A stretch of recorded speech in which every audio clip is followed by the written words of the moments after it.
Panalangin para sa kaligtasan ng ating pamilya. Sa ngalan ng Ama at ng Anak at ng Espiritu Santo. Amen. Panginoong Hesus, aming mapagmahal na Diyos, lumalapit po kami sa inyo ngayon upang hilingin ang inyong pagliligtas at pagkalinga. Ingatan po sana ninyo ang bawat miyembro ng aming pamilya at ilayo kami sa lahat ng uri ng kasalanan, karamdaman, mga aksidente at mga sakuna. Dalangin po namin na kami ay laging mapailalim sa iyong proteksyon. Amen. Ama namin, sumasalangit ka, sambahin ang ngalan mo.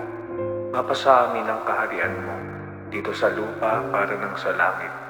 Bigyan niyo po kami ng aming kakanin sa araw-araw, at patawarin niyo po kami sa aming mga sala, para ng pagpapatawad namin sa mga nagkakasala sa amin.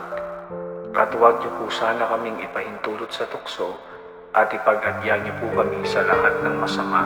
Amen. Sa ngalan ng Ama, at ng Anak, at ng Espiritu Santo. Amen.